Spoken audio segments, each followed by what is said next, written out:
This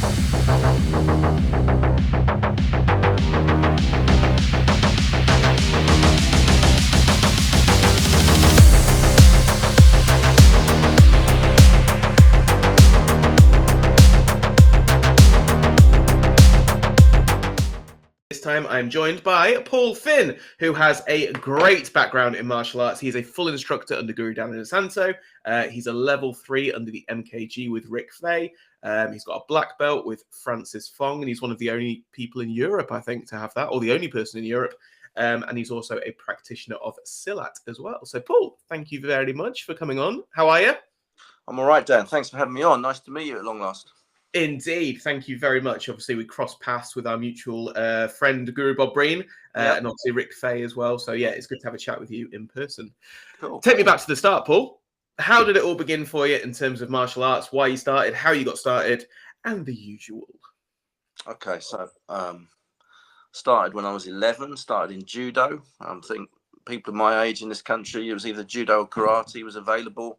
Sure. I started in judo. A friend at school was doing judo, and I think my parents thought it was a good idea, and I wanted to do it. Did it for a while. Then I started doing Shotokan. I was about 15. And then finally, one of the big things for me in about 1984, you're a young man, so you weren't even around then, but it's very kind of you. 1984, there was a documentary on the BBC called Way of the Warrior. And it was an 8-part documentary. And funnily enough, it was narrated by Dennis Waterman, who was Minder, famously Minder. And it was in 8 parts. And one of them was about Filipino martial arts, and that had Guru Dan on it. And that was just so cool. It was Los Angeles and just seemed so distant. But one of the episodes was about hard and soft styles. And the hard style in London, or hard soft style, was Wing Chun. And the person that did that episode was a famous Sifu who's still in London called Simon Lau. Yeah. And when I saw that, I was doing karate. So we were still sort of, one step block, one step punch. And suddenly I was seeing all these Wing Chun guys doing stuff with both hands at the same time, and they were trapping, and it just looked so amazing. That's when I started Wing Chun. So I started Wing Chun when I was about 17. Perfect. You mentioned there like the hard and the soft style. So what do you kind of define as the hard and soft style, or what do you think that definition is for people that aren't really sure? That's a really good question. I think everybody's got different definitions, and I think probably until quite recently, I don't think my concept of it was that great. I think it's one of those things, a grey area still. A lot of it is shrouded in sort of Chinese culture and translation. Yeah. But I would say hard soft is being able to relax and use power / energy rather than being rigid all the time. So my Sifu in London, Sifu Joseph Lee, he'll talk about, I don't know, let's say boxers, no disrespect to boxers, but, they're putting full power a lot of the time into everything. Whereas maybe you'll see in Kung Fu this idea of relaxed energy where you stick and then you release power. It sounds silly. I'm sure if we had a physician on here, he could explain it. I've got a good friend called Ralph Jones, who's a great friend of Bob Breen's. Ralph's a scientist deep down, and we have these deep and meaningful conversations over tea about this all the time. But yeah, my idea of hard and soft is relaxed energy as opposed to just hard external energy. And what do you think's the benefit then of having that relaxed energy as opposed to that constant external energy, like you mentioned there with a boxer who just expels the energy all the time, bap, does the combo, as opposed to maybe a Kung Fu practitioner or Wing Chun? I think the soft energy, I think, in a way, allows you to move faster. Oh, okay. Interesting. Yeah. And again, we're not talking combat sports. You don't have to put power into sticking your fingers into someone's eyes. Sure. You just want to do it as quick as possible. Sure. Grabbing someone's groin, again, it's fast twitch motions. That's why, Wing Chun has always been traditionally associated with 2 animals, the snake and the crane. And if you look at the snake, actually the movements of the snake, it's very fast. Mm-hmm. It coils around things. When a snake bites, it hits, but it comes back. It doesn't stay out there. When it's hitting with venom, you know, these allegorical metaphors, for want of a better description, I think are pretty useful in describing movement. Also, they're just super cool if you like Chinese culture and history and all that. Yeah, 100%. Like you said, it's that efficiency, isn't it? Like you think of a snake and it just bam hits its target, comes straight back out again, and as you say, that could kind of like be the bougie to the eyes or something like that, or Yeah. to the throat, it's that straight out. I think a good example of it is the inch punch. I still think, Yeah. even a lot of people, probably controversially, I'm going to say this, a lot of people in JKD, I don't think have got any idea how to do an inch punch. Don't think they understand the mechanics behind it, what they're trying to do. And then we look at the founder of JKD, Bruce Lee, and he's probably got the most famous inch punch on the planet. So Sure. I find it quite interesting that there's guys who've got a complete disconnect with hard, soft energy, yet a lot of them are practicing JKD. Sure, yeah, that makes sense. Yeah, definitely. Where did your Wing Chun take you then? So you started training in that, you kind of went away from the judo, saw the Wing Chun side of it, and then did it initially grasp you? What part of it did you enjoy training the most? Was it like the wooden dummy? Was it the chi sao? Was it learning the forms and the Sealam Tao? Yeah, I loved it. I mean, you obviously got some knowledge there of Wing Chun, which is really great. A lot of people got no idea, but yeah, I liked all of it. I mean, you know, when I was doing Wing Chun in 1991, I went to Hong Kong and I trained with the two sons of Yip Man. I was there for 3 weeks, and this is sort of my backstory. And again, I think people are going to find this controversial. Maybe it is controversial. When I came back from Hong Kong, I'd been training with different Sifus. I'm not going to name Sifus, but I'd been training with a lot of Sifus in England. They were not Chinese by and large. One of them was, but most of them were like English guys who'd learned Kung Fu. And when I came back to England, this is a sort of side story to the JKD. I'll come back to the JKD because they kind of went together. But somebody introduced me. A friend of mine who'd been doing Wing Chun for a long time said he'd found this guy in London who was kind of like, no one I'd not heard of him. He was kind of, you know, a bit secret, as it were. He was a Chinese guy. And I wanted to train with him, and I phoned him up. And I remember, this is so long ago, Dan, it was like before mobile phones. I was living at my mum's. I remember phoning this guy up, and he had really broken English. And he said he wouldn't teach me because he knew I was doing JKD. And his point was, if you're doing JKD, you can't take Wing Chun seriously. And that was quite interesting and a shock for me because I was really keen on training with him. Anyway, about a year later, I got a phone call out of the blue, and it was him. It was Joseph Lee, who's one of my Sifus now. So I've got two Sifus. Sifu Joseph Lee, I've been with for 25 years plus, maybe 30 years, and Sifu Francis Fong. And Sifu Francis Fong's very, you know, closely associated, as you know, with Guru Dan. Sure. I've probably been training with Sifu Fong now for about 16 years. Cool. But anyway, when I first started training with Joseph Lee, it just blew me away. Another quick story, because I think it's an impressive story, and people are going to say, "Oh, you know, you're making it up." I'm not making it up. So he had a dummy in his living room, and on the end of the dummy was a string on one end with a piece of paper, tracing paper, and the tracing paper was hanging free. And on the other end of the dummy was like a plastic cable, strong cable wrapped through the handle of a large sledgehammer. So we'd been going there for about 4 weeks, and he's quite scary when you first meet him. And my friend Duncan was like, "Are you going to ask him what the paper and the hammer's all about?" And this comes back to your question earlier. It was all about hard and soft energy, really. Sure. So we went back, and I said, "Oh, Sifu, just a quick question. I don't want to ask for me, but Duncan was asking." So I kind of like threw it back on him. He was really embarrassed. I said, "What's the paper and the hammer for?" And I remember this like it was yesterday because it still impresses me now. He just started punching full power the sledgehammer on the steel part. I mean, full power punching on the sledgehammer. And then, even more impressively, and I've heard Bruce Lee used to do this, he went up to the tracing paper. So it's hanging, it's tracing paper, and he put his fingers through it, but he didn't rip it. Yeah. And it was like, wow, you know, that energy, that being able to put that force into that small mass so efficiently, it was like, just blew me away. I bet. I just kind of want to go back to what you said, where you thought like the past 10 years after meeting Joseph Lee was a waste. Why do you think it was a waste? It's quite a strong kind of reaction to have, I suppose. Yeah. Well, I just felt I felt like okay, yeah, a waste is a waste is a strong word. Obviously, I'd been shown basics, but the problem was all the things that I'd been shown, I believed. I mean, there's guys who still.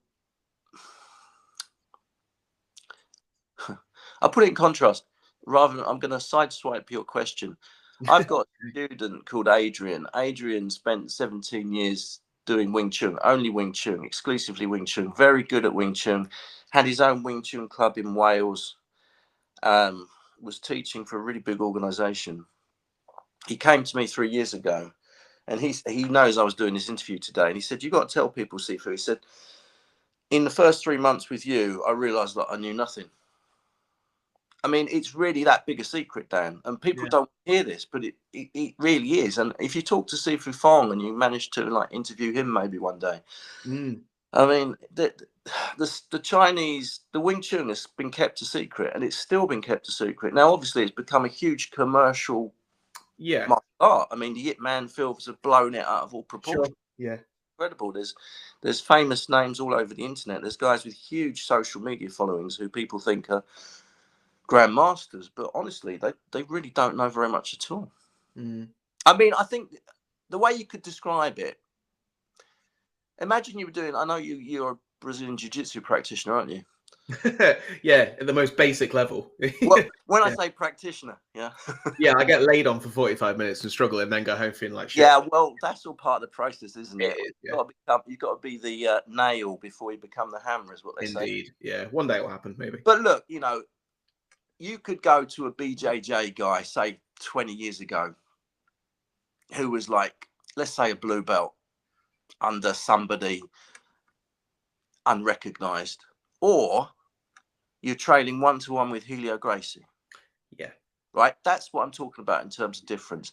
Yeah, someone's shown you an armbar, but there's deficiencies to it. Someone's shown you a hip escape, but you don't really know how to do it when someone's lying on top of you.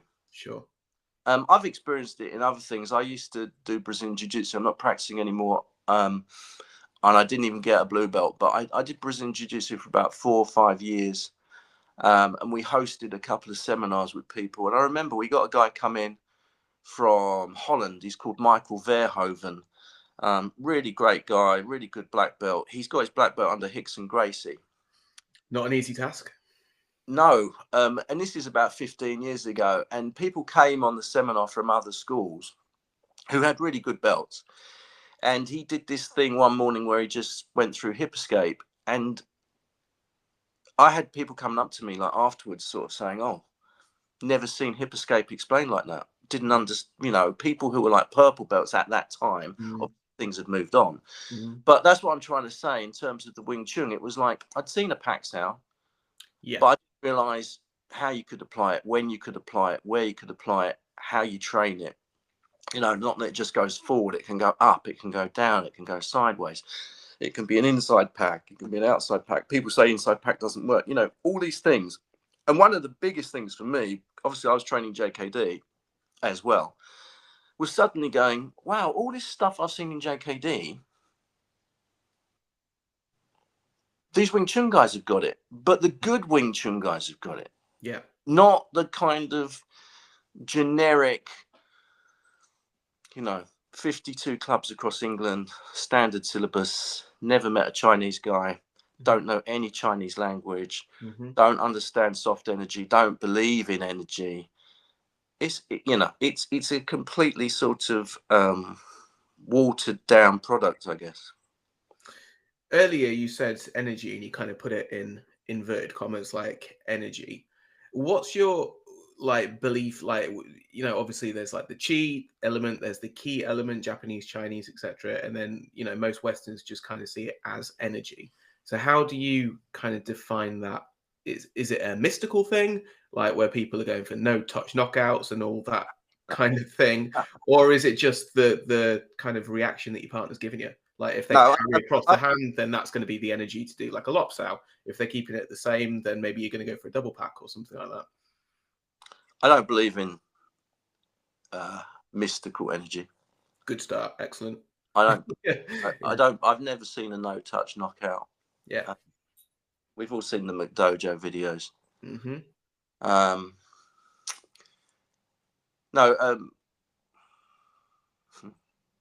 the Chinese have two different words. They talk about qi and they talk about ging, Mm-hmm.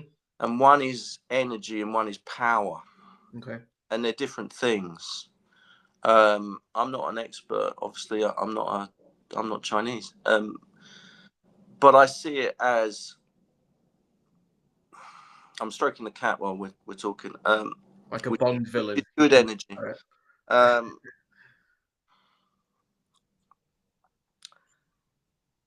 I think a lot of it is breath work. Okay. You know, when a really good Thai boxer kicks, you'll hear them, shout something in Thai, or a karate guy do a kiai. Yeah. They're expelling oxygen at the point of hitting. Yeah. So that's a big part of Wing Chun.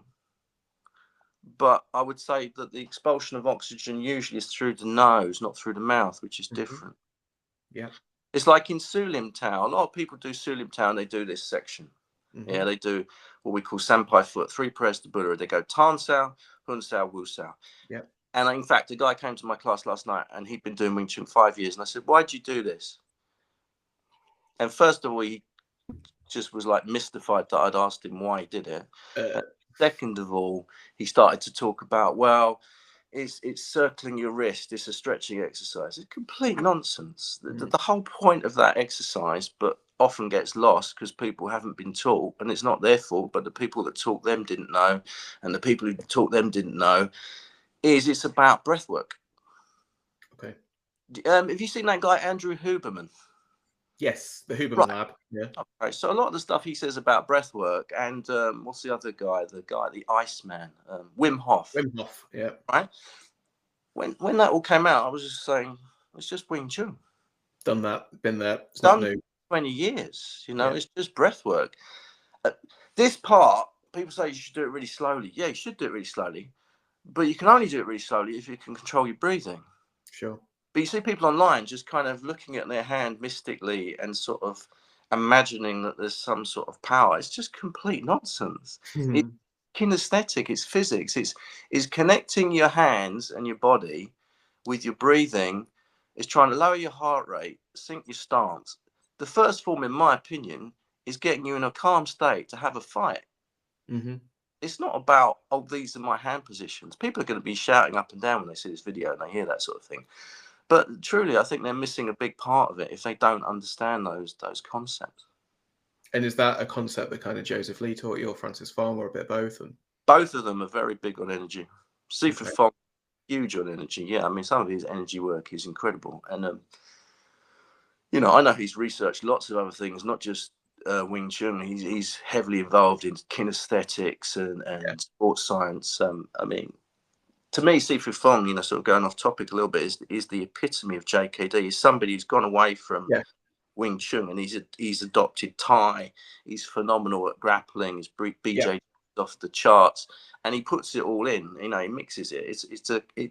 It's absorb what is useful, reject what is useless, add what is specifically your own. I mean, that's what Bruce Lee said. And Sifu Fong, in my opinion, is, outside of Guru Dan, obviously, he's the best example of that in the world, I would say.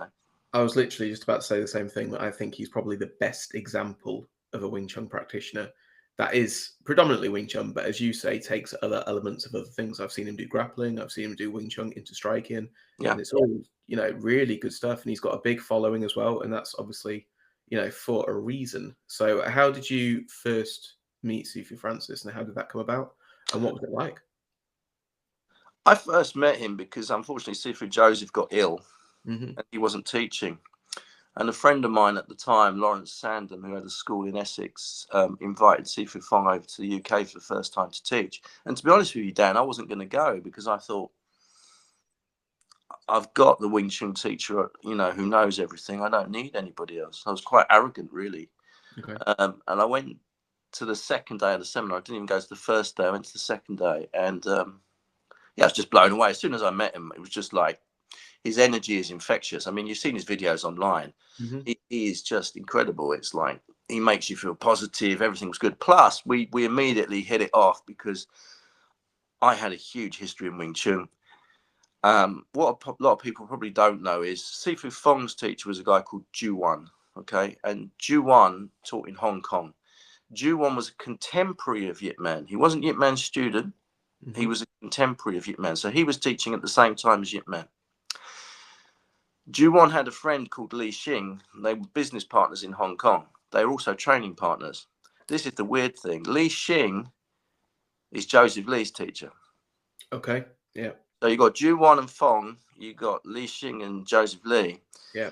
And when I started training with Fong, I explained that I'd got another teacher.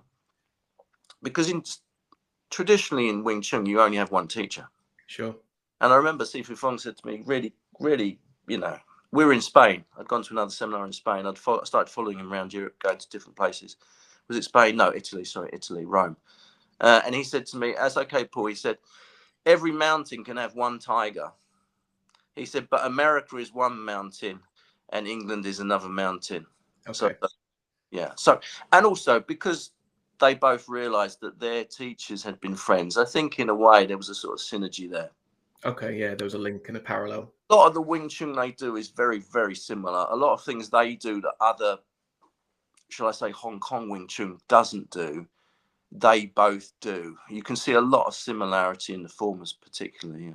Yeah. But yeah, I think Fong is an amazing. What's the word? He's Ambassador. Thank you, brilliant word, Dan. Yeah. He's ambassador.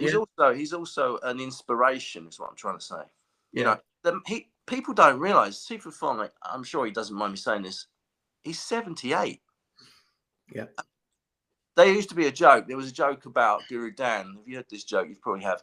So Guru Dan goes to see the doctor, and the doctor says to him, "We got good news, Guru, and we got bad news." And Guru says, "Okay, tell me what the good news is." And they go, "Well, Guru, the good news is you've got the health and well-being of a 40-year-old." And he goes, "Oh, okay, that's great." He goes, "What's the bad news?" They go, "The bad news is you think you're 20." Yeah. 100%. If Fong acts like a guy in his 20s and his 30s, I mean, his physical ability is phenomenal. Yeah. And also, I'd say speed. I've been on a seminar in Atlanta with Guru Dan, and Guru Dan said on the seminar publicly, he said that Sifu Fong was faster than Bruce Lee. Interesting. And Sifu Fong's in his 70s. Sure. I mean, you see those videos on YouTube with him and Kevin Lee doing demonstrations. Yeah. Until you're actually in front of the guy and you're trying to deal with stuff coming in, you just have no concept of how fast he is. I've never met anybody in all my martial arts history and training. I've not met anybody, I don't think, anywhere near as fast as him. I mean, it's just phenomenal. It's like a tornado. I mean, I can only guess that what it must be like to sort of be in front of a really good class professional boxer, someone like Mayweather, where you just don't even see the jab. It's just like it's hit you and then it's yeah. What do you think makes those kind of people? Do you think it's just dedication to training? Do you think there is a physiological element to it? Is there a mental element to it? Because they're the kind of they're the top 1%, I would say. The Guru Dans, the Mayweathers, the Sifu Francises, etc. That us mere mortals kind of hope to achieve some level of, I think it's, you know what I mean? That perfect storm, isn't it, Dan? I think they were probably blessed with phenomenal DNA. Yeah. Inherent speed. I mean, you teach martial arts. I know you do professionally. You get a student come in and day one, that guy's going to be phenomenally good at boxing. He's just got raw talent. And you have somebody, unfortunately, that you could train for 5 years. They just can't. Something doesn't click. No. So I think they probably had that to start with. I mean, phenomenal genes. I mean, Guru Dan, I think he's 8. I'm looking at a picture of him now. He's in my in my kitchen. I've got a picture on the wall, to me from Guru. I think he's 88. I might be wrong. 88, I think. Yeah. Right. Okay. Both his parents were centenarians, weren't they? And, yeah. So I mean, that's incredible DNA. I mean, also a lot of it's luck, isn't it? It's like Sifu Joseph says to me, "Paul, you won the lottery when you met me." He said, "Otherwise," and Sifu Fong, he says, "Otherwise, where would you have learned real Wing Chun?" and he's kind of got a point. Mm. I think Guru Dan, I mean, what was the likelihood that he was the guy that was asked to chaperone Bruce Lee? Well, exactly. If he hadn't been, then what would the course of history then? I say this to a lot of people wouldn't have happened. on about Yip Man. They go, oh, you know, Yip Man, Yip Man. I go, actually, none of us would have ever known who Yip Man was if it wasn't for Bruce Lee. Yeah. Because really, Wing Chun was a secret art, and people don't want to hear that. I mean, the films are, you know, I'm going to get in trouble for this, but the films are complete nonsense. The history's been rewritten. It's nonsense. Right. And some of, yeah, and some of the history, obviously, the Yip Man, the Man family, the Yip family don't want to hear it because it's not as palatable as people want it to be. But Wing Chun was always a thing for the rich people. It was never for the poor people. Yip Man was the first person ever to teach Kung Fu publicly. Sure. You know, he didn't want to teach those people, I don't think. Okay. But he'd run from mainland China to escape the Japanese occupation. He'd come to Hong Kong. He was a wealthy man who'd left everything behind. All he had was his reputation and his social standing. And he had to kind of make do. So he had to teach, you know, people I reckon he would never have even had time for in China. Mm. And people don't want to hear those sort of things because it's not palatable. Mm. There's even a story I heard recently. I don't know this is true, but I'm just giving this as an example. Another Wing Chun teacher I was talking to recently said there is a back history to say that Yip Man's family were wealthy because they were opium traders. Okay, yeah. You know, again, opium was a thing in China in that time. But if you look at it, not completely out of the realms of possibility, is it? Yeah, yeah. And people don't want to hear that. I mean, Joseph Lee has told me, again, this is probably controversial, but Li Xing reputedly paid Yip Man in the 1950s hundreds of thousands of Hong Kong dollars to teach him the dummy form. Mm-hmm. Now, and there's a book out. It was a book published in 1974. Amazing book. If anybody's interested in Wing Chun and you don't have this book, you've got to have this book. It's by a guy called Joseph Cheng. It's called Wing Chun, The Art of Simultaneous Attack and Defense. And in that book is the correct dummy form. The Yip Man. Why would Yip Man take 250,000 Hong Kong dollars off of one person to teach him a form and teach everybody else the same form in a public class for tens of dollars? Doesn't make sense. No. So what's your opinion on that? My opinion is that is the correct form. That was only to 1, 2, maybe 3 people. Who knows now? And the only time it's ever been published correctly is in that book. But that was 1974. I mean, that's when were you born, Dan? 1990. Right. Okay.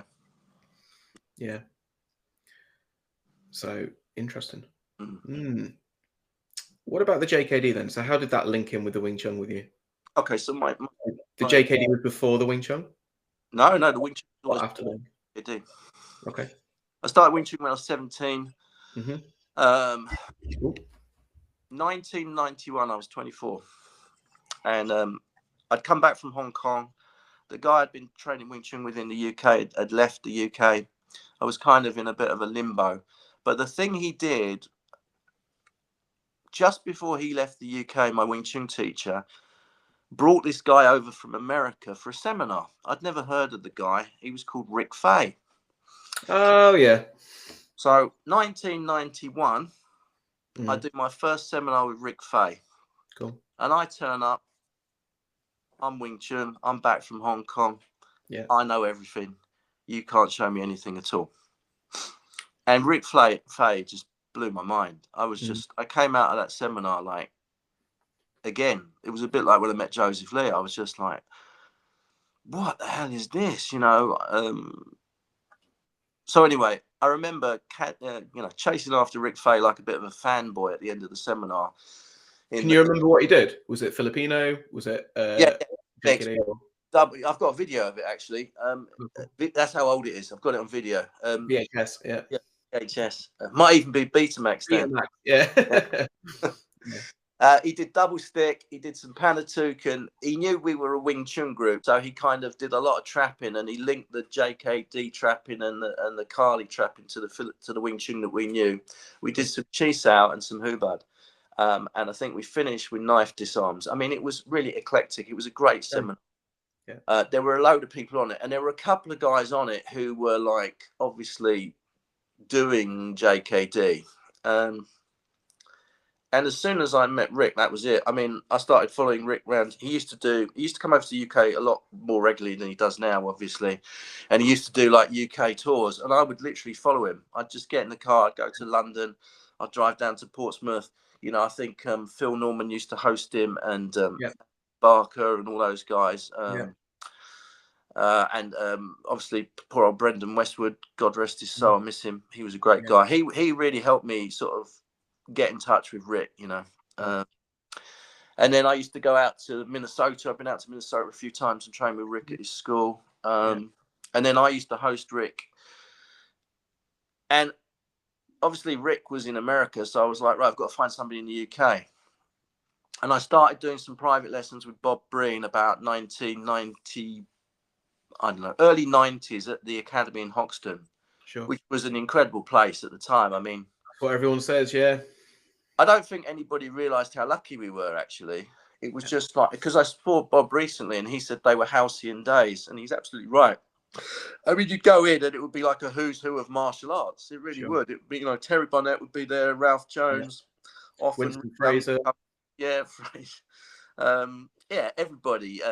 I saw David Anuma, who you had on the other day. Obviously, David was teaching there. You had Winston Scott.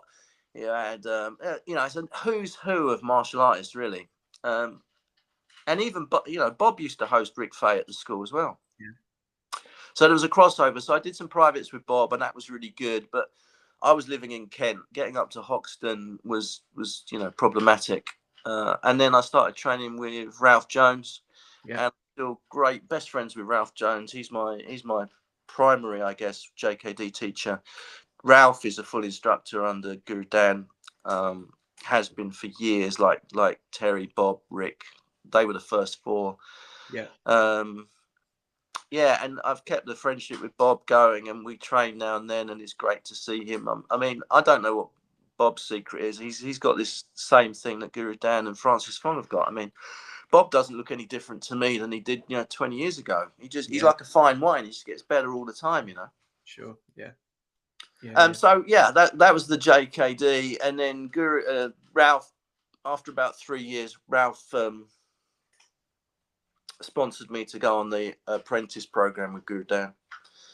What was that experience like? Having, you know, some of my instructors have obviously gone all the way through it. I know people that are on it now. So yeah, what was the experience like for you as a full instructor? Which is, you know, there's not that many people that can say that they're full instructors under Guru Dan.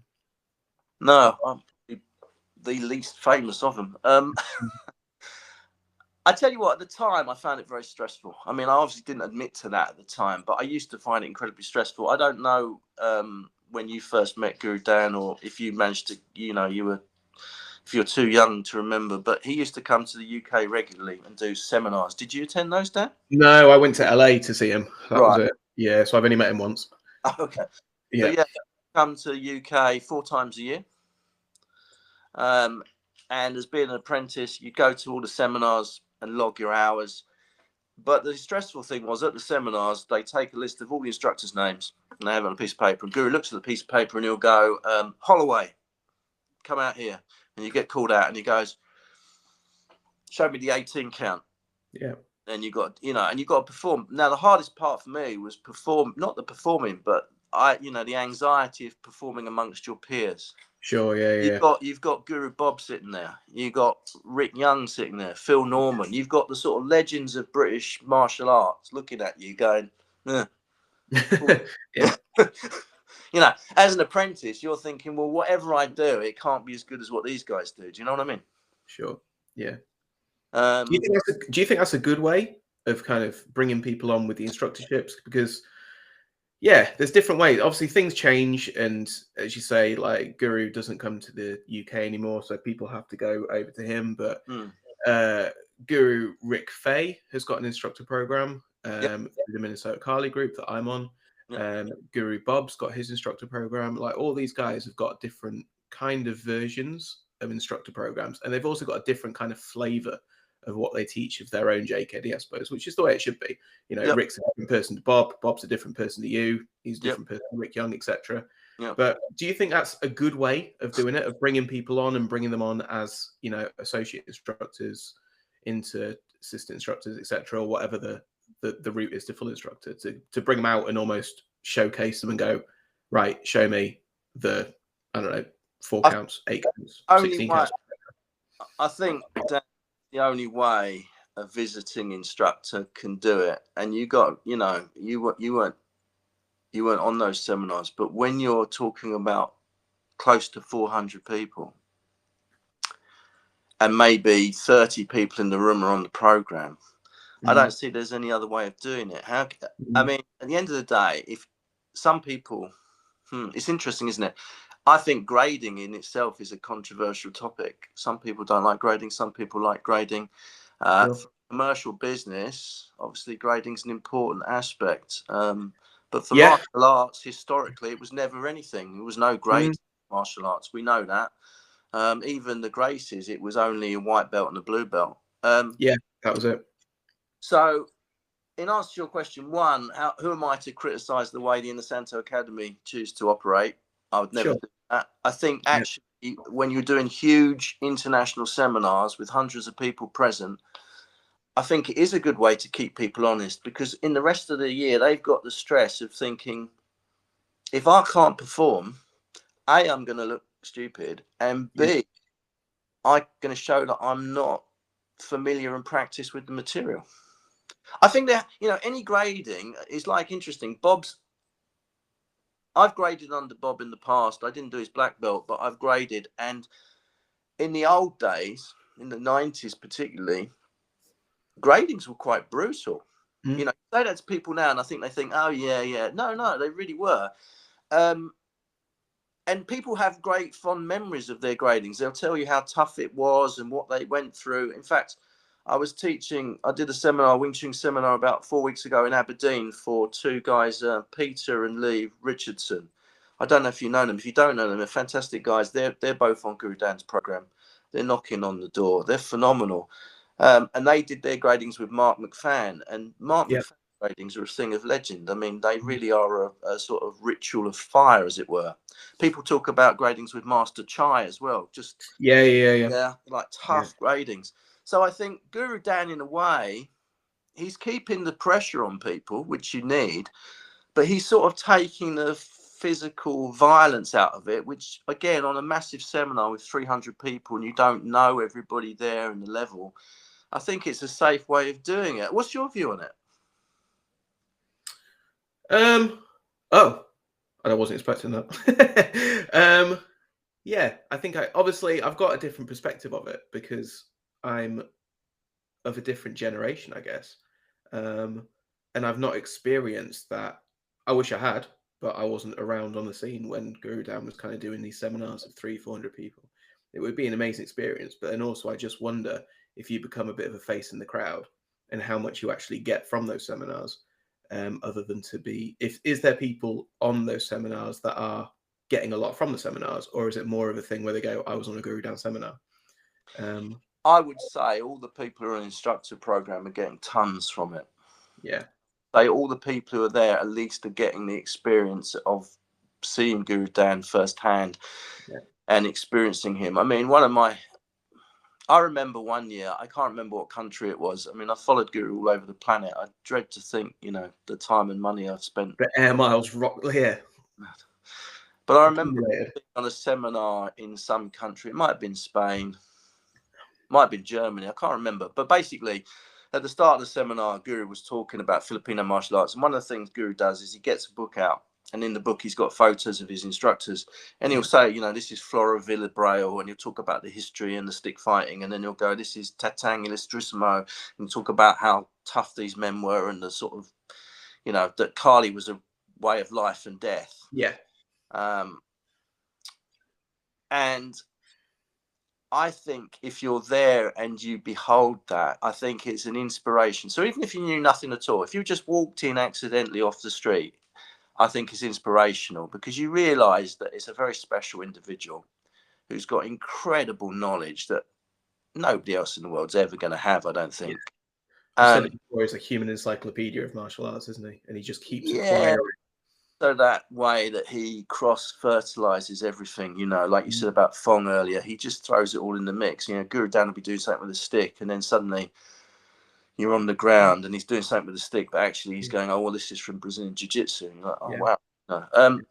But basically, you come back to your question. I think all the instructors on there got tons from it. And I think, Ralph used to say to me, one of the things I always used to do, before I went on a seminar, you'd get geared up to go, you're going to Germany or whatever, and I'd go, right, I've got 2 days with Guru Dan. I'm going to write down 8 questions that I've got burningly want to know the answer to. Now, if I can catch him on the seminar, walk up to him or Joel. So I used to, Joel Clark was Guru's traveling companion, still is, an amazing martial artist. Yeah. If I can't get Joel to answer it, then I'll go and see Guru Dan. Or I'll put my hand up and ask in front of everybody. I'll look like an idiot for a moment, but hopefully he's going to solve a problem that's been bugging me for years. I think when you've got people as important as him, I don't see how else you can get access to them. I agree. Yeah. I mean, obviously, online programs, people can film stuff.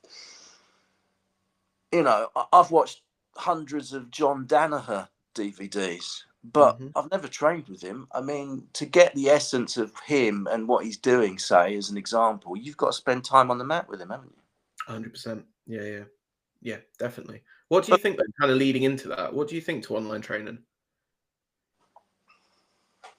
Do you think there's a place for it? Do you think, like... Well, I'll have to say there's a place for it, because I've got 3 online training programs. I think they're a useful way for people to sort of dip their toe in the water and go, is this what I'm looking for? Is this for me? And I think as well, if the online training's done well, and I know people like Guru Bob have got phenomenal programs with loads of detailed information. Yeah. I think today, with the advent of technology and information, so much of it is available. I think it is a good starting point, but I'm sure you'd agree it's no substitute for actual training. No, it's a supplement, maybe, at best. Good word, supplement. Yeah. So, yeah. Which do you see more development in yourself now, the JKD route or the Wing Chun route? Which, or are they one the same? That's a good question. I would say another controversial thing. Maybe I'm just being controversial for the sake of it. Who knows? This is good for social media. I don't see JKD as any different to Wing Chun. Okay, interesting. I reckon, personally, again, people are going to shoot me down in flames. I think when Bruce Lee came to America, he'd had all this fallout in Hong Kong. We call it fallout for want of a better description. And he realized 2 things. One, if he taught it in America as Wing Chun, he would attract adverse attention. And also, very quickly, he realized what a lot of people do. If you reinvent something, give it its own name, it's yours. And I think, in fact, I don't know if this is correct, but I seem to think that Guru Dan was the person that came up with the acronym JKD. I've heard that. I think they were in a car together traveling somewhere, weren't they? And they came up with the JKD kind of the Jeet Kune Do. For me, JKD, like people go, there's no round kicks in Wing Chun. Well, there is. And then people say, well, Wing Chun only punches vertical. No, they don't. We've got hooks, uppercuts, overhands, corkscrew punches, hammer fist, backhands, flat fist. Where did Bruce Lee get Ping Choi Gua Choi from? That's Wing Chun. But it's not what you see as the standardized formulaic Hong Kong Wing Chun. Why do you think that is then? So why don't you see... You do think Wing Chun and you think the very straight stance, you think of straight blast, you think of straight punching, chain punching, you think of, like straight punches, working on the wooden dummy and things like that. But you don't see and you don't think immediately of that kind of more fluid, the kind of thing that Bruce was doing, I suppose, in Way of the Dragon. you know, where he fought Chuck Norris and then suddenly opened up his stance, didn't he? And started bouncing around a bit. And I think that's a good example of kind of going, there's the traditional route if you've got that. And then you go, okay, right, let's go loosen off and become more of a Western kind of way of doing it, I suppose. I think the footwork was obviously modified, and we know it's Western boxing footwork. I mean, that's not debatable. But I think a lot of the hand techniques that people think they don't recognize, like you said, Dan, they don't recognize it from Wing Chun, but it is in Wing Chun. It's in traditional Wing Chun. If you go back to people of Sifu Fong's generation and beyond that, and Sifu Joseph's, they've got that. It's really funny. So first form, punch, yeah? Yeah. Punch. Hand opens, yeah? Yeah. Hand goes there. We pull back. Yeah. This symbolizes a punch. That symbolizes a punch. But you never see anybody in Hong Kong punch like that. Everybody does this. Why? Because it was secret. Okay. But it's not anymore, though, is it? Or is it still? Yeah. It's all completely secret as far as I'm concerned. Yeah. But it's only those kind of two that you... Yeah, okay, there may be others, but they're doing a really good job of keeping. Like, I went to a meal in Chinatown about 5 weeks ago with two elderly Chinese gentlemen, and one of them is 86, and he trained with Yip Man.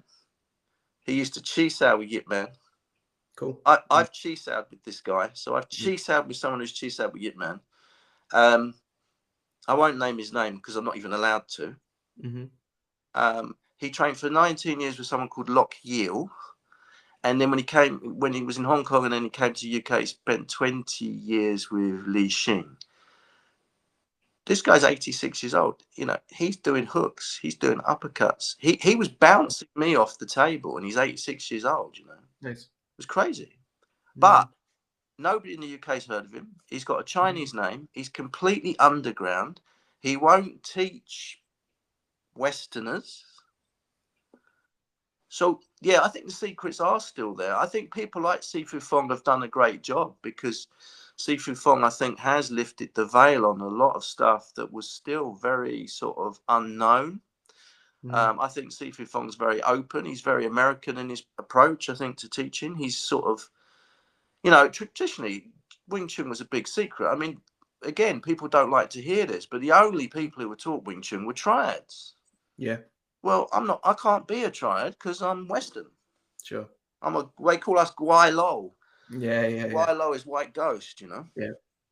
So, yeah, I think the secrets are still there. But I think what's happened is Wing Chun became really big and famous because of Bruce Lee. Yeah.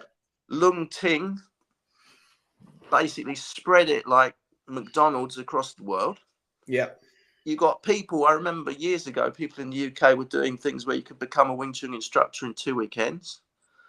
Okay. Yeah. So you've got this completely watered down nonsense passed around, but by commercially savvy, good businessmen who've got models, grading programs, belts. It looks attractive, but if to people who don't know anything. Sure.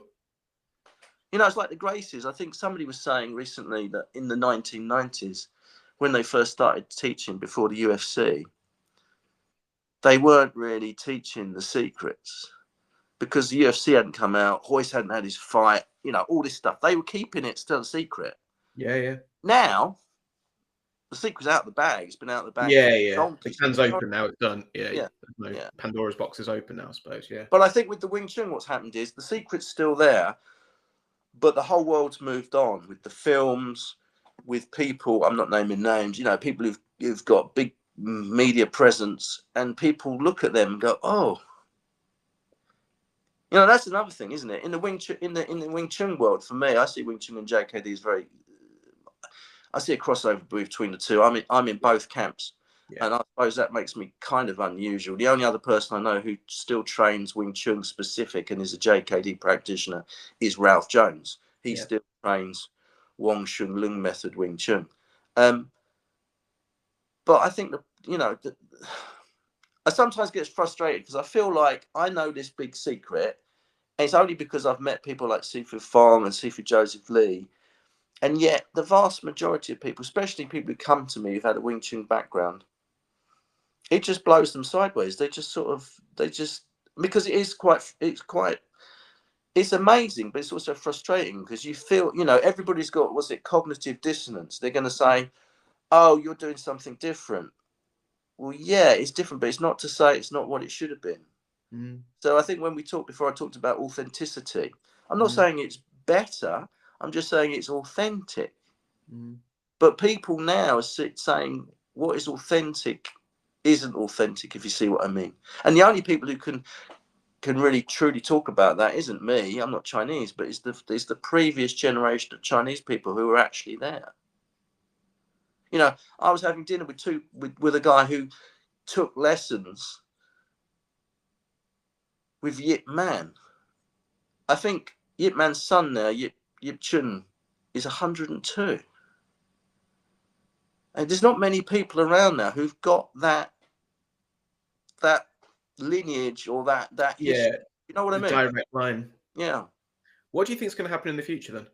Because it.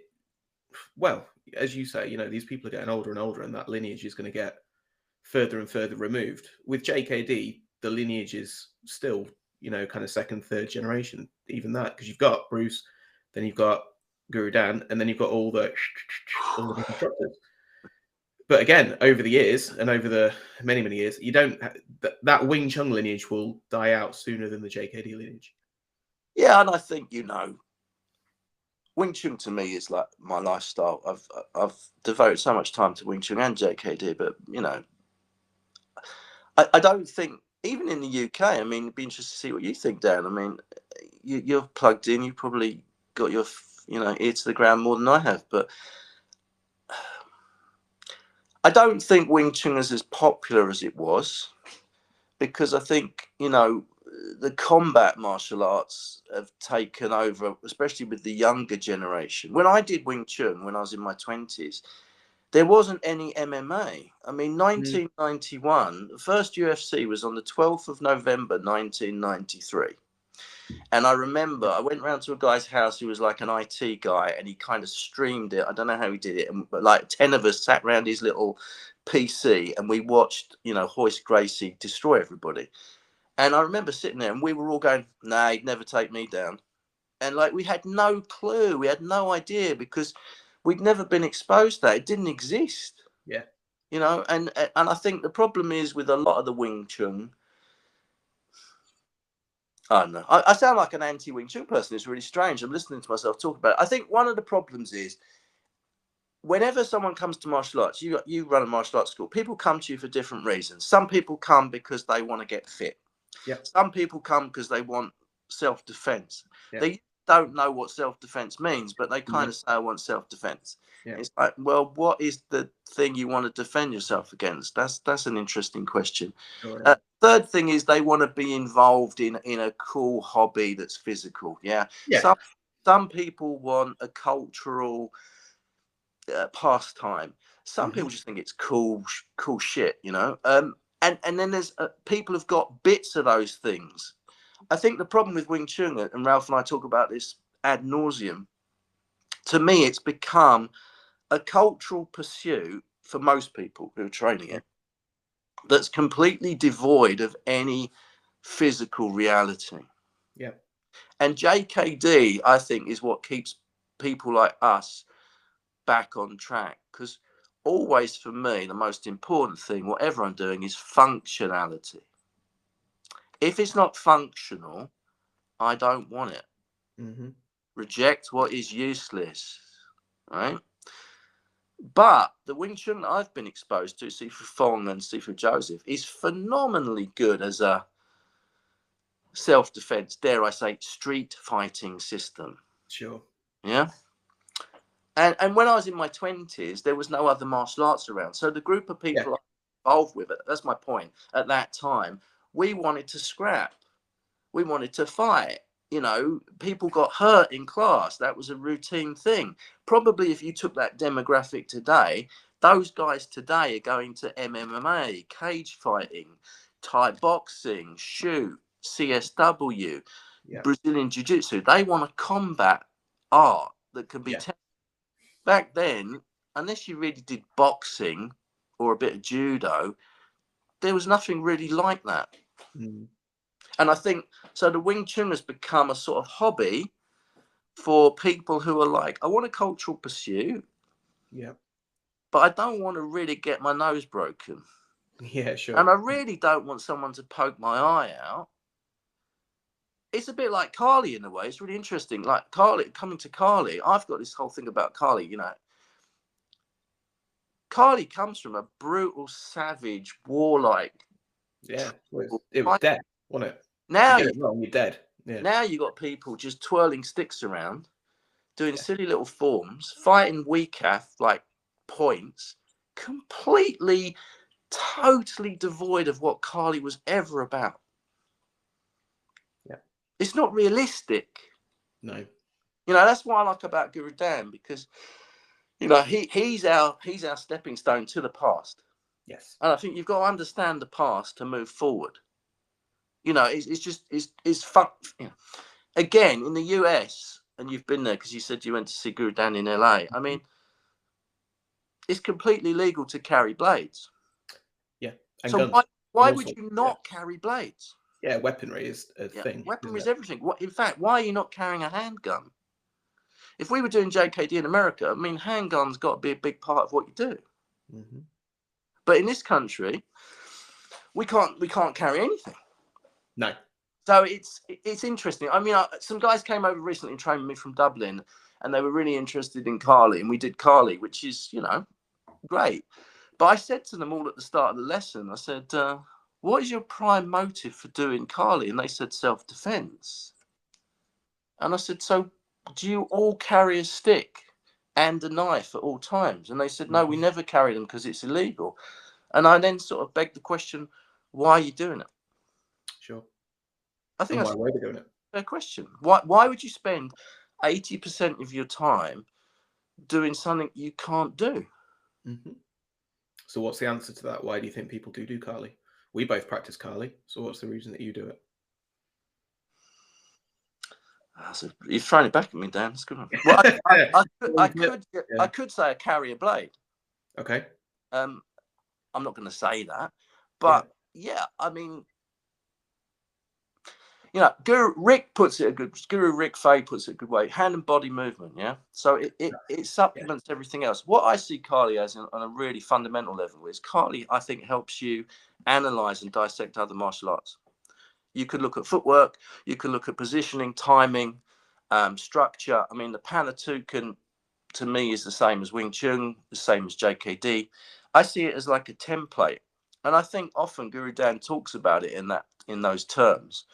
But I think, you know, for people to be standing in the garden doing Sinawali for 15 hours, doing another 32 count, come on, you know. Yeah. Which there's limited time, isn't there? We all know that. If you've got limited time, Yeah. we're not all Guru Dans where we can spend all our day, every day, doing martial arts. I wish we could, but, you know, you've got cats to feed, you've got schools to run, podcasts to film. Yeah. You know, I always find it amazing when you find people like Guru Dan and Guru Rick and Sifu Fong. You know, you go to their schools in America and you go in and you look at the timetable and it's Thai boxing, Savat, Jeet Kune Do, Filipino martial arts, Yeah. Silat, BJJ, CSW, Krabi Kabong, Jiu-jitsu, blah, blah, blah, blah, blah, yeah. Right. How do you get good? I mean, world class. How do you get Liam Harrison level in 10 things? You don't. You can't. You just can't. It's impossible. Yeah. You Yeah. can't. You can have an overview, and you're going to get your respectfully your freaks like Guru Dan who have got that brain to go right, and he's just dedicated his life, hasn't he? Since that's it. Yeah, and you know, I mean, we all do what we can. It's an interesting journey. I mean, I throw it back to you again, Dan. I know you're the interviewer, but it's interesting to get your perspective from me as well. Where do you see Kali as important in the grand scheme of things if you're in the UK? Cognitively, I think it's really important. I think it's Okay. really good for brain development. So Yeah. left and right, using the left and right hemisphere. Yeah. Yeah. We push that a lot in our classes. Yeah. We have some people that are older in our classes, so I really push that. I say it's like doing a move in Sudoku because you work in one side, you work in your footwork, things like that. I find it challenging now, so I find the footwork really challenging. I think the footwork translates well into sparring. You can put angles in that you don't get necessarily in traditional kind of boxing or kickboxing. It's cool. I think knowing how to, what's the word? Having knowledge of how to use a weapon, I think is useful in today's society, I where agree. there's more instances of things like knives, of things like, of violent attacks that involve weaponry, or I would also say multiple opponents, because I think Carly has a good way of dealing with multiple opponents in terms of the footwork, in terms of thinking about that on a wider basis rather than a sport context of going, we're one on one now. It has more of that application of, I'm going to break that now. If you're looking at the Dumog or things like that, you're not looking to get a tap, you're looking to get a break, and then you're looking to move on to the next person. So I think that's kind of my thoughts on Carly. And I'm not very good at Carly. I'll admit that. I've got my instructor, or one of my assistant, Ollie. She's way into Carly. She loves it. She deep dives it, and she's probably surpassed me now in terms of Carly. And I'm okay with that because I don't want it to be my main focus. But I think it's really important, and I really enjoy training it. Yeah, I'm going to say two things. One, it's going to hopefully help us segue into talking about Silat a little bit. My next bit, yeah. And the other thing is, it relates to what we were just talking about. And people, again, probably don't like this, but it's true. You're saying your colleague likes to do the Kali, but and it's a bit like the Wing Chun. The Kali that people are doing in the UK today, a lot of people I don't think are realizing where it came from. It's a bit like I liken it to historic European martial arts. Yeah. People do Hema, which is great, and they stand there with broadswords, and they learn the German or the Spanish system, and they buy these replica swords that haven't got edges on them, thankfully. That is so far removed from somebody from a young age physically training diligently their whole life to go out on a battlefield and kill people And swing a broadsword for Yeah. however many. Yeah. In a way, it's crazy. I mean, I'm starting to sort of spiral out of control here a little bit, but you could start to argue, well, some of these street thugs in London have probably got more in common with Carly Yeah. than a lot of people who spend 2 evenings a week doing 1 hour swinging a stick in a nice, well-lit gym or studio where no one's getting hurt. Yeah. No one's ever going to have a stick fight. The stick isn't even a stick. It's meant to be a blade. Yeah. I was watching actually the other day. I don't know if you know who this guy is, but I'm sure you do because you're around Rick. But Rick used to have a teacher called Tuhon Leo Gahi. Yeah. And Tuhon Leo Gahi is, as far as I know, still is the head of the Pakiti Tertia system. Mm-hmm. And I was watching him the other day doing a podcast, or at least he was teaching and someone had videoed it from the Philippines. And it was really fascinating. And I passed it on to all my class members because he was basically just saying, Carly's about killing people. And he said, really interestingly, he said, if anybody in this class goes and learns somewhere else and I find out about it, I will stab you. Right. Which I find really refreshing in a way. Because It's intense, but yeah. It's kind of like, wow, no one's going to say that. We're in a world now where you're like, no, you train with anybody, you go anywhere, you do anything. Well, Guro has really helped propagate that. But if you go back to these traditions, like the Wing Chun I was talking about and the Kali, these older generations are like protecting their secrets, with physical violence. Yeah. And most really nice people, got jobs, they're not criminals in the UK pursuing martial arts. That's so far from their way of thinking, which I understand completely. But I still think maybe I'm a bit of a weirdo, but I think you have to look back at that and go, well, this is where it's come from. we have to have some degree of authenticity. Like I remember once in America, I was at Mark McFadden's school, and they were doing knife sparring with taser knives. Yeah. Right? Totally changes that game. Because Oh yeah. you're terrified you're going to get shocked. Yeah. There's now, everybody in a normal class happy to put gloves on, eye goggles, gloves, training knife, and pretend to hit each other's hand. But when you then amp it up to go, no, actually, you're going to get really hurt doing this. Yeah. People are like, no. Mm. I mean, that's the difference between the average person going to a martial arts school and people who get involved as professional fighters. There's a complete difference between those two. Yeah. Right? Yeah. Carly was always. There was only one reason for Carly. You can't even go, oh, it's it's holistic. It was not that. No, it's killing. Yeah. Done. Yeah. Yeah. So, moral of the story is let's bring back more killing, Dan. Done. You heard it here first. Bring back the kill shots. Let's talk Silat then. We've covered the Wing Chun. We've covered JKD. We've covered a little bit of the Kali. Silat, I will be honest, is something I don't know a lot about. So you're going to have to lead me on this one because, it's not something I've really been exposed to that much. So Okay. go, do your thing.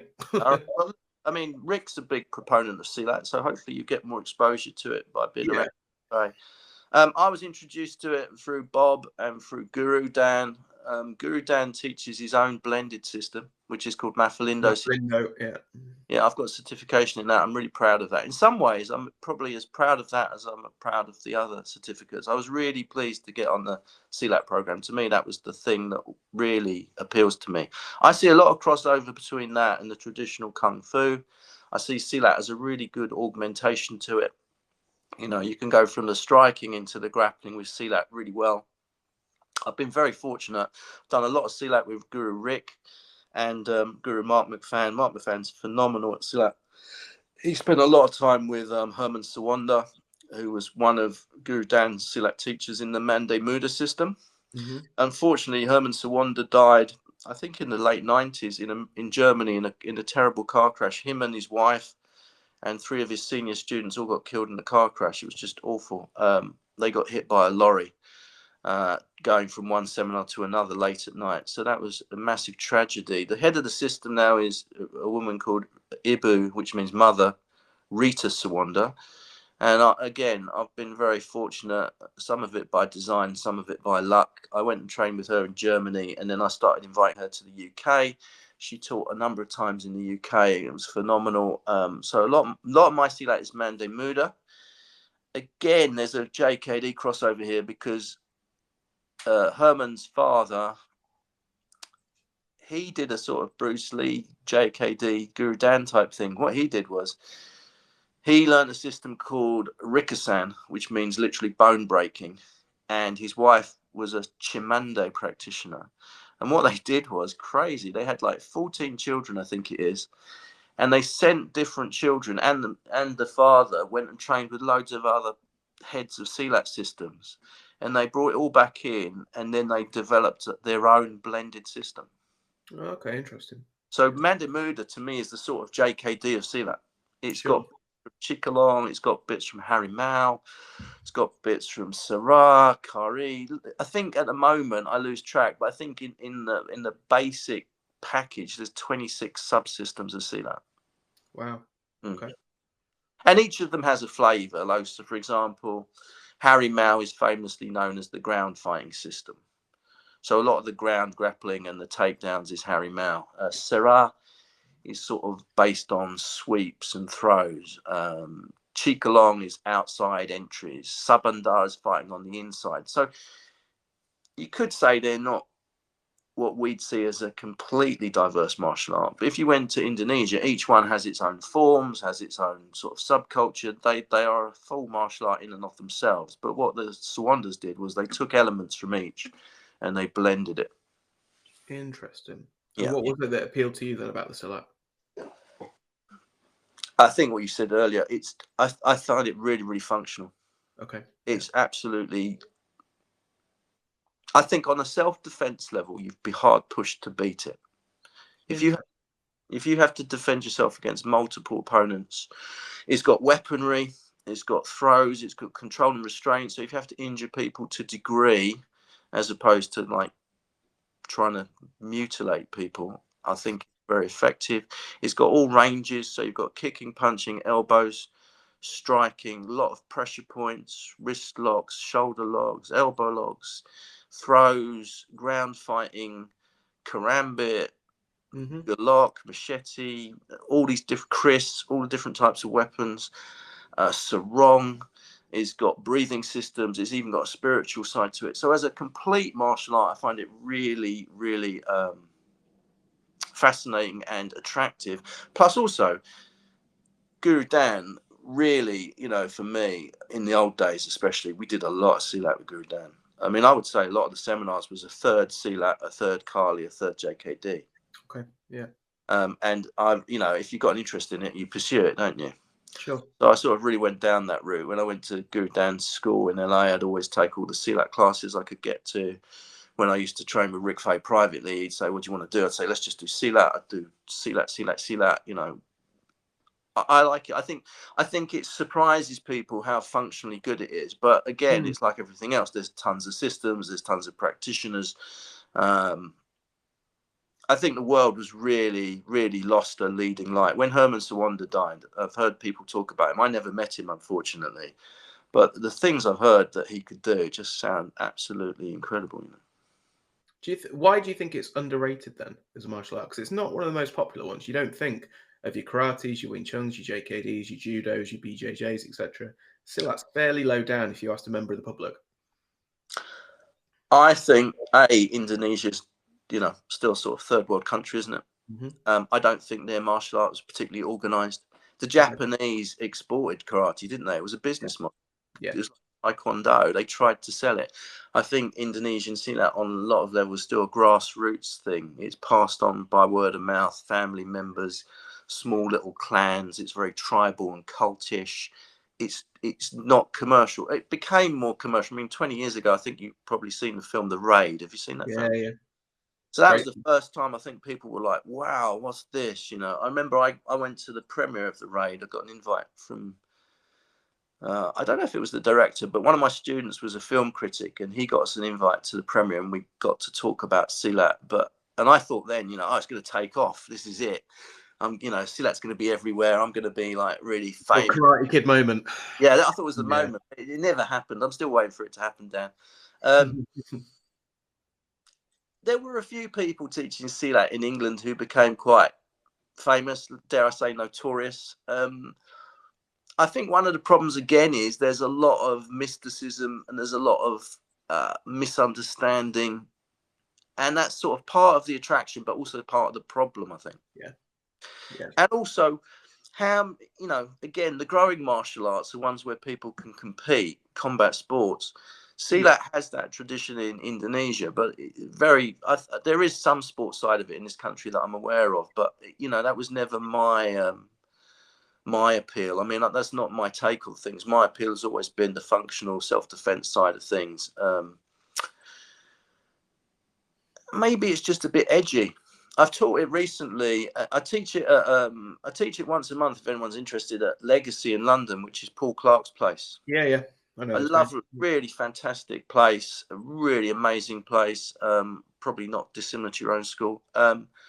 Lovely people, and I've got a real core of people who come. But it's a real Marmite thing. People either love it or they do one session and never come back. Okay. I mean, it's painful. I think that's part of it. I think that is, maybe that's what dissuades people. I think people get scared by it. Really? Interesting. Yeah. I think if you're grabbing someone's head and twisting it round and you're biting them, and, you know, you're sticking your thumbs in soft places that they don't want you to stick your thumbs and all that kind of stuff. For most people who want to sort of come to a very sedate, you know, want to get a sweat on, want to hit some pads, want to go home, but, you know, don't want to get a lot of pain. I've definitely found that the people who are involved in it are kind of the edgier type people, or sort of, I don't know, they're looking for that kind of that cultural experience. I really see that as a very distinct flavour, if you see what I mean. Sure. Yeah. Where's your own training going now then? Are you kind of going more with the Wing Chun? Are you going more with the JKD? I know you said earlier you kind of don't really differentiate. Are you going more with the Kali? Are you going more with the Silat, the Indonesian stuff? You know, if heaven forbid, I told you tomorrow you can only ever train in one martial art again, what would be your focus? I'd say JKD, because that's everything, isn't it? Cop out. Yeah, exactly. Yeah, just throw it all in there. Yeah. I'm going to throw that question back to you. But I mean, You've I got to think stop doing this. I'm the interviewer. You're the interviewer. Can't stop putting me on the spot now. That's my job. has none of your other interviewees done that to you, Dan? No, they have, to be fair. Yeah, a couple have. Yeah. But... I would say that my real sort of fascination at the moment is delving deeper into probably the Wing Chun and the Silat. But part of that, in a way, is it's hard for me to get, as you know, it's hard to get access to Guro Dan now. You know, the only way I can see Guro Dan is by going to America. Yeah. And that involves a lot of time, planning, money, etc. You know, whereas I've got more access to some of the other people we've mentioned on this interview, so I could sort of delve into it there. I mean, I really, honestly, I don't see a difference between JKD and Wing Chun. The only thing I see that Bruce really got rid of, and I can understand it in a way, is the forms aren't there.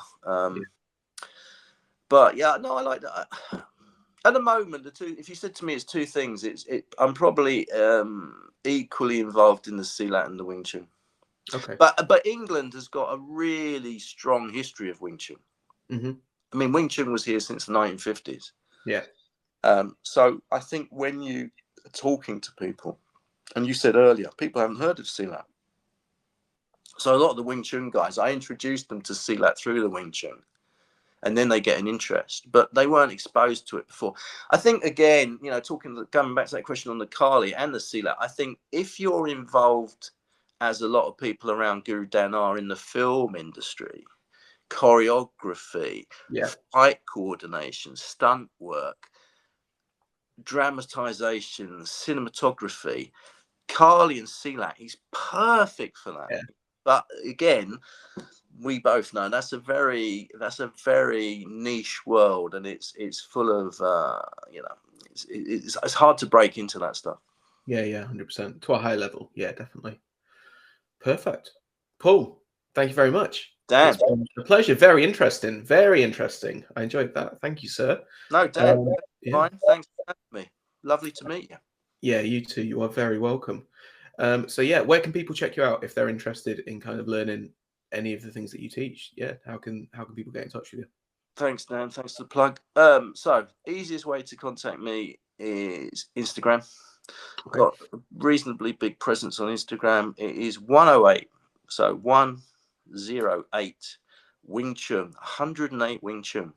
Same on Facebook, 108 Wing Chun, and website 108 Wing Chun. So 108. Don't forget that number, guys. Magic number. That makes it easy for me to plug all that for you. No problem. Thanks. Awesome. Thank you again, Paul. It's been an absolute pleasure and really interesting. Thanks, sir.